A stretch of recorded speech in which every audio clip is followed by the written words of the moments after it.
Hello students, welcome to my YouTube channel. I hope you all are doing well.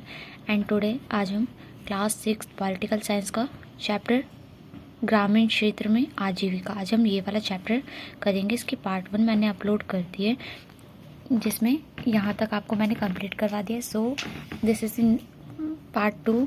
Okay, so आज हम start करते हैं।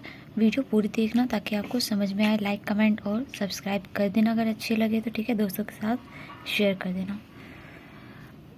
इसमें आपने इससे पहले तुलसी की कहानी पढ़ा है ना। तुलसी की कहानी मतलब तुलसी के बारे में आपने पढ़ा है कि वो कैसे अपनी आजीविका चलाती है, क्या क्या काम करती है, खेती में काम करती है, तो वहाँ पर क्या क्या वो रोपाई का काम करती है, वो निराई का काम करती है, क्या काम करती है, क्या उनका कोई पति भी है, उनके पति ने क्या काम किया, क्या उनके कोई बच्चे हैं, अगर है तो फिर क्या हुआ उनके साथ।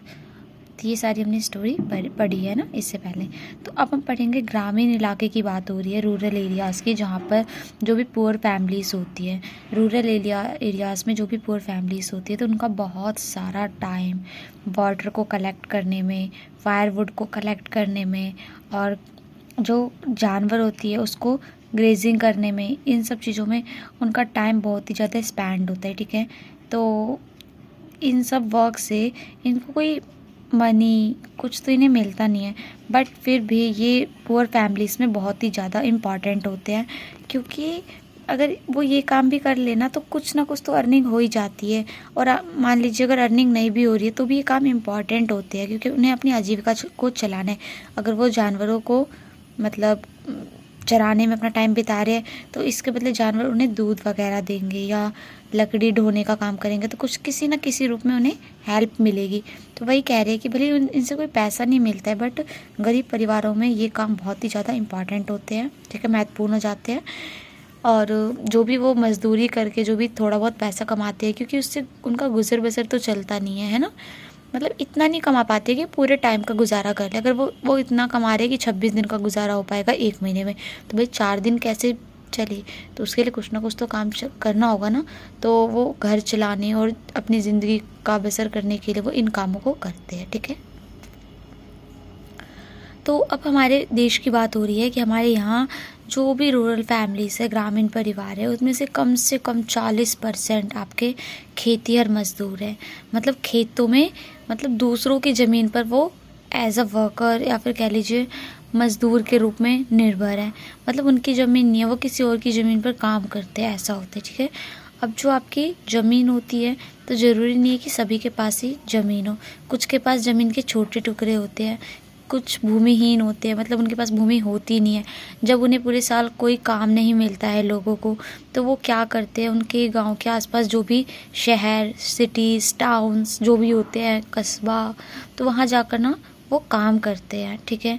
और ऐसी प्लानिंग कुछ ऐसी मतलब स्पेशल सीजन्स में होता है। जैसे कि देखिए, लोग पेंटिंग वगैरह का काम करते हैं तो वो 6 महीने करते हैं और 6 महीने नहीं कर पाते हैं, तो वो फिर उन दिनों क्या करेंगे। तो वो उन दिनों कुछ और काम करते, चाहे पास के शहर में जाके ईंट वगैरह उठाने का काम कर ले या ट्रक चलाने का, लॉरी चलाने का काम करे। ऐसे से काम करके अपनी आजीविका को अर्जित करते हैं, ठीक है। तब हम शेखर की स्टोरी पढ़ेंगे, ठीक है।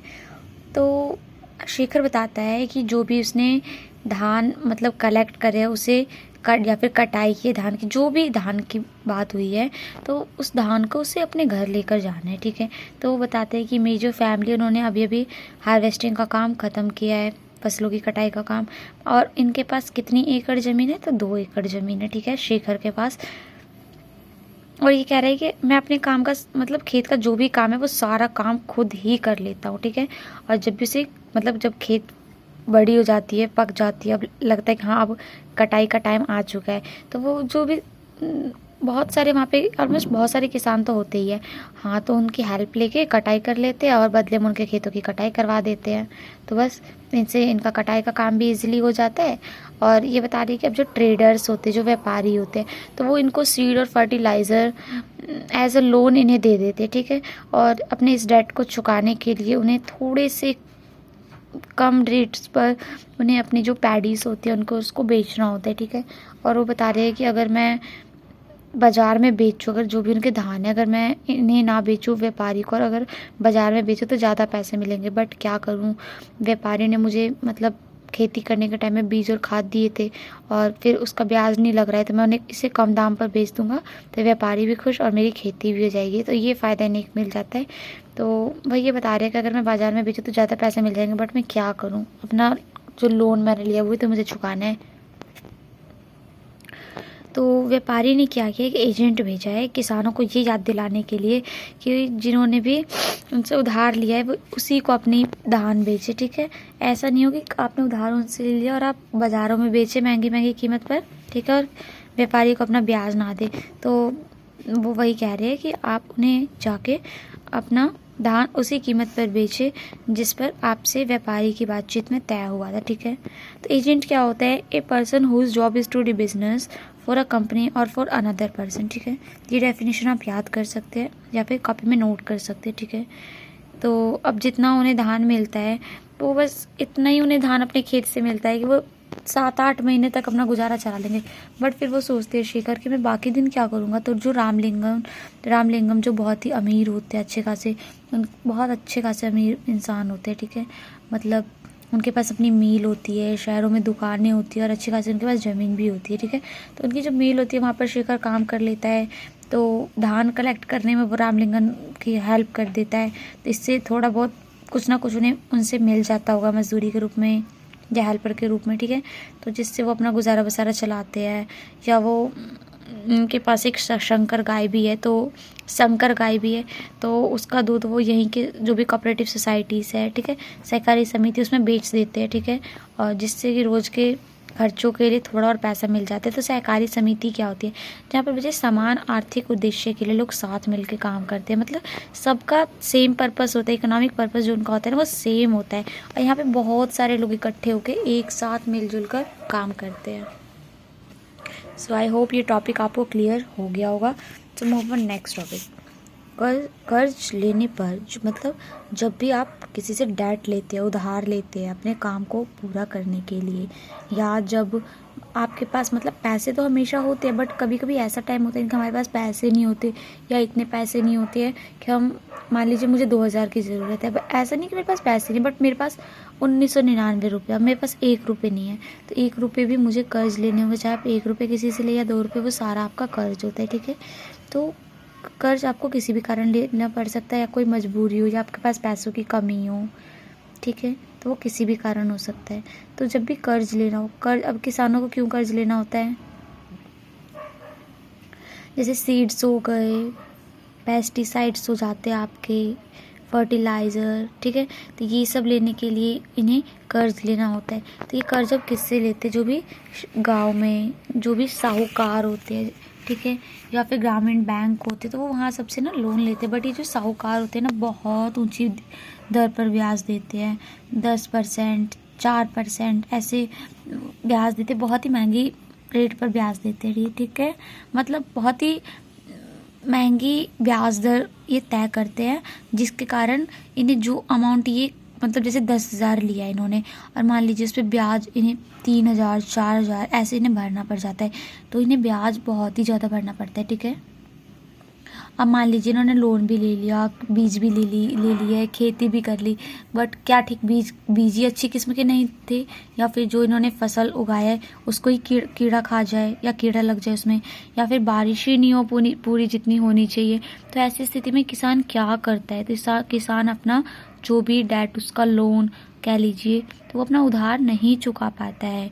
तो इस कारण परिवार चलाने के लिए उन्हें और पैसा कर्ज के तौर पर लेना पड़ता है। ठीक है, तो जो कि उसके लिए बिल्कुल भी अच्छा नहीं है। भले ही अब देखिए, अब परिवार चलाना है तो कर्ज के तौर पर पैसा तो लेना ही पड़ेगा, बट अब फ्यूचर में लोन की जो अमाउंट उनके डेट की जो अमाउंट है, तो उनके लिए बहुत ही ज़्यादा वो बढ़ जाएगी। वो इतनी बढ़ जाती है ना कि किसान इस हालत में नहीं रह जाता है कि वो इसे चुका पाए, उस कर्ज के तले वो दब जाता है। मतलब कर्ज बहुत ही ज़्यादा धीरे धीरे ब्याज जुड़ता है मूलधन में, फिर उसमें उस पर फिर ब्याज चढ़ता है, तो ब्याज बहुत ही ज़्यादा ब्याज हो जाता है और कर्ज बढ़ जाता है, किसानों से चुका नहीं पाता। तो ये किसानों की विपत्ति या विपदा का मुख्य कारण बन जाता है, और किसान फिर आत्महत्या भी कर्ज के तले दब के कर लेते, क्योंकि कर्ज इतना बढ़ जाता है तो किसान और उसे चुका नहीं पाएगा, तो वो डर के मारे कह लीजिए या जो कहिए, तो इस कारण वो आत्महत्या कर लेते, क्योंकि किसान के पास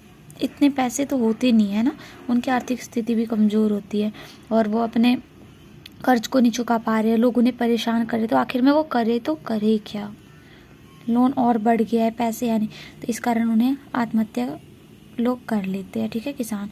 अब हम रामलिंगम के बारे में पढ़ेंगे। रामलिंगम और करुथम्मा ये कौन है भाई?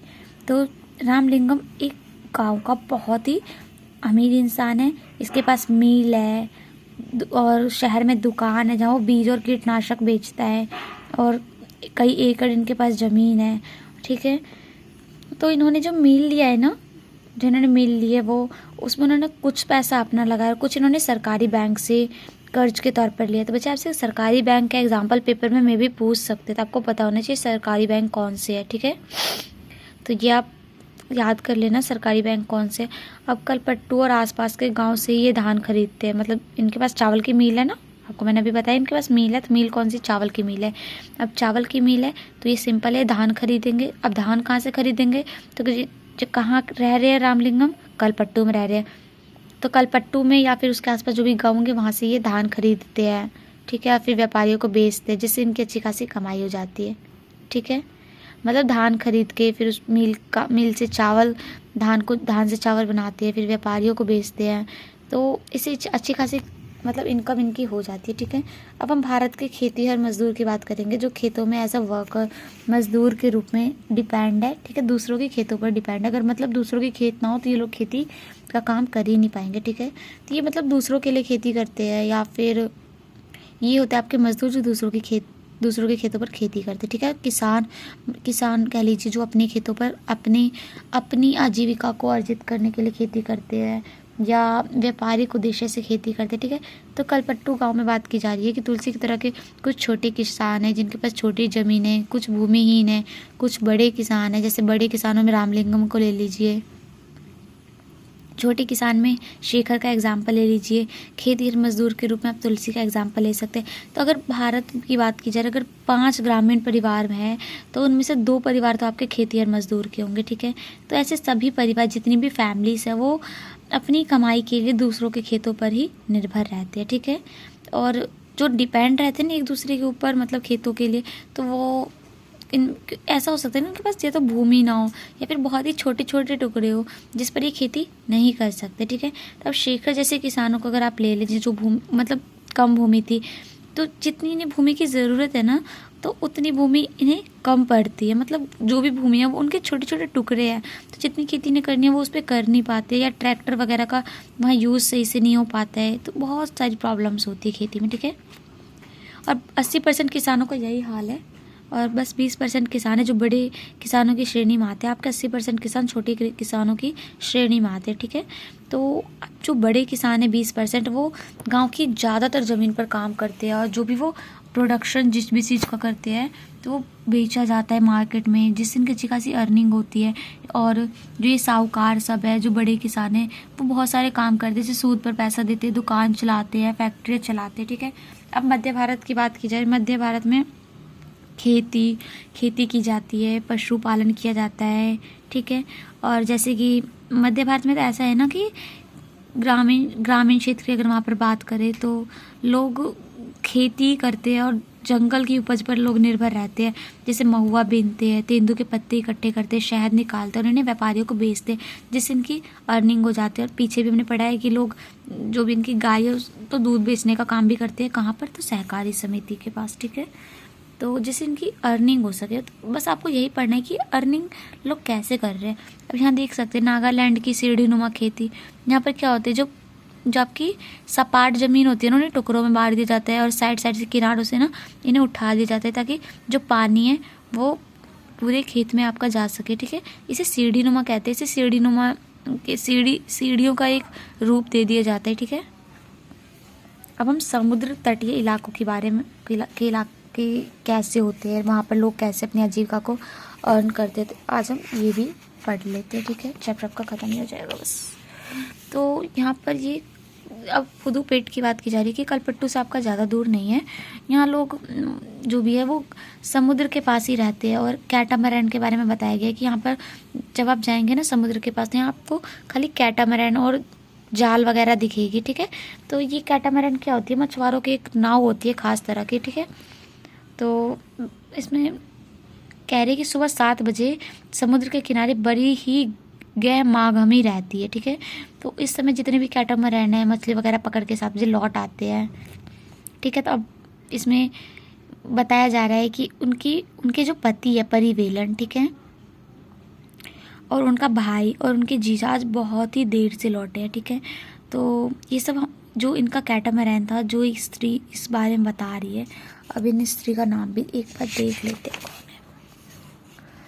ये अरुणा और परिवेलन की कहानी। तो अरुणा बताती है कि मेरे पति, मेरा भाई, मेरे जीजा जी आज बहुत ही देर से लौटे हैं और मैं बहुत परेशान हूँ क्योंकि सब कैटामरैन में तो इकट्ठे गए थे, बट आज वे तूफान में शायद फंस गए थे।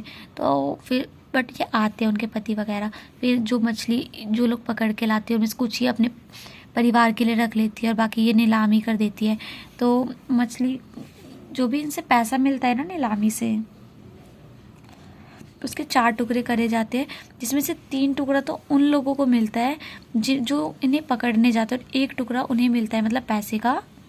जैसे 20 रुपये मैंने मान लीजिए अर्न करा है इन्होंने 20, तो 3 टुकड़ा उन्हें जाएगा जो इन्हें पकड़ने के लिए जाते हैं मछलियों को। एक उन्हें मिलेगा 3 हिस्सा कह लीजिए, 3 टुकड़ा, ठीक है। तो और 1 हिस्सा उन्हें मिलेगा जो जिनकी जाल कैटामरैन ये सारी चीज़ें होती है, ठीक है। और इन्होंने कैटामरैन में इंजन भी लगाया हुआ है जिसके लिए इन्होंने बैंक से कर्ज वगैरह लिया है, ठीक है।